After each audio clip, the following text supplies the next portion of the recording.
Los Angeles, 1985. The city of angels was gripped by fear. Doors were locked, windows were nailed shut. People slept with guns under their pillows. Because a killer was out there. They called him the Night Stalker. A case that shook California to its core and forever changed how America understood evil. Los Angeles in the mid-'80s was a dreamland. Sunshine, Hollywood glitz, palm trees swaying over the city of angels. But by 1985, that dream turned into a nightmare. People started dying, horribly. There was no safe neighborhood anymore. Beverly Hills, East LA, Arcadia, all targets. He attacked old women, young couples, even children. He crept into homes like smoke, often through unlocked windows. Sometimes he shot his victims, sometimes he used knives or hammers. Sometimes he whispered, "Swear to Satan," before pulling the trigger. Every night, Angelinos checked their locks, barricaded their windows, and prayed. But no one knew who they were praying against. To understand the Night Stalker, you have to look back to a broken childhood. Richard Ramirez was born in El Paso, Texas in 1960. His father was violent, his home unstable. As a child, Richard suffered multiple head injuries and started showing signs of psychopathy early. Fascination with death, torture, and the occult. But the most chilling influence came from his cousin, Miguel, a Vietnam veteran who bragged about killing and mutilating women. Ramirez watched as Miguel shot his wife in the face, right in front of him.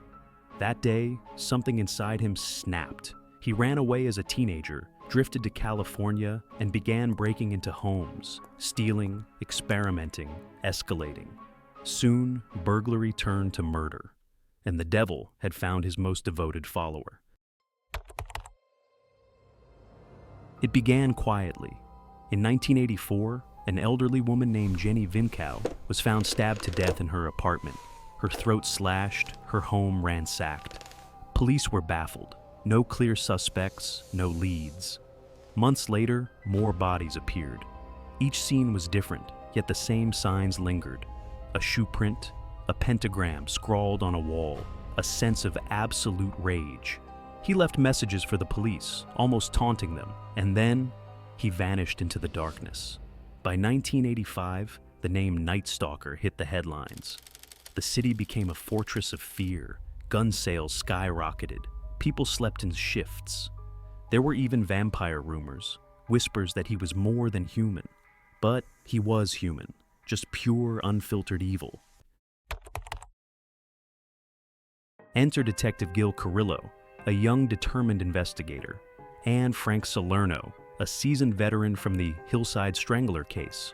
Together, they began connecting the dots no one else could see. Carrillo noticed something bold. The killer's targets were completely random. That meant he wasn't hunting for a type. He was hunting for opportunity.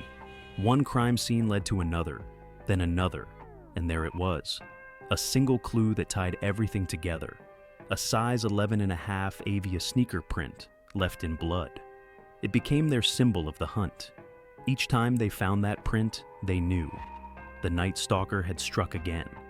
The killer was getting bolder, entering homes while people were awake, leaving survivors to spread the fear. By August of 1985, the Night Stalker had become a living legend of horror. He attacked couples in their sleep, used electric cords to bind victims, drew pentagrams on walls, and even on his own hand in court later. He told victims, "Don't look at me. I am the Night Stalker." The media frenzy was uncontrollable. Every news channel, every front page, screaming headlines of terror. Police were under immense pressure to catch him, but the city was drowning in fear. Parents wouldn't let kids go outside after dark. Church attendance spiked overnight, and the LAPD worked around the clock, desperately chasing shadows. Then, a breakthrough. Fingerprints lifted from a stolen car matched a known criminal, Richard Ramirez. They had a name, they had a face, and the entire city would soon know it too. When his mugshot was released, it was everywhere. TV, newspapers, posters on every street corner. But Ramirez didn't hide. He kept moving, traveling through California thinking he could disappear. He was wrong. On August 31st, 1985, Ramirez returned to Los Angeles, unaware that his face was now on every screen. When he tried to steal a car, a group of locals recognized him. The community that had lived in fear finally fought back. A mob chased him through the streets, beating him with pipes and sticks until the police arrived. The devil who once haunted LA was dragged out by the very people he tried to terrorize. For once, the fear turned into fury, and justice prevailed. His trial was a spectacle. He smirked, flashed pentagrams, and shouted, "Hail Satan," at the judge. Reporters called him evil incarnate. Women bizarrely wrote him love letters.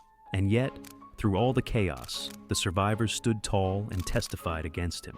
In 1989, Richard Ramirez was convicted of 13 murders, 11 sexual assaults, and 14 burglaries. The judge called his crimes cruelty beyond comprehension. He was sentenced to death and sent to San Quentin prison, where he remained until his death in 2013. But even decades later, his shadow lingers. The Night Stalker wasn't just a killer, he was a wake-up call. That evil can walk among us, unnoticed, until it knocks at our door. But he also showed the strength of community, how a city that once trembled in terror could unite, fight back, and take down its monster. Even now, nearly 40 years later, his crimes echo in pop culture, in nightmares, and in our fascination with the darkness of the human mind. Richard Ramirez wanted to be remembered, and he got his wish. But not as a god, not as the devil he worshipped, only as a man who was caught, beaten, and judged by the people he thought he could terrify forever. If you found this story compelling, hit like, subscribe, and ring the bell. Because next week, we're diving into another chilling case, the Cecil Hotel and the mystery of Elisa Lam.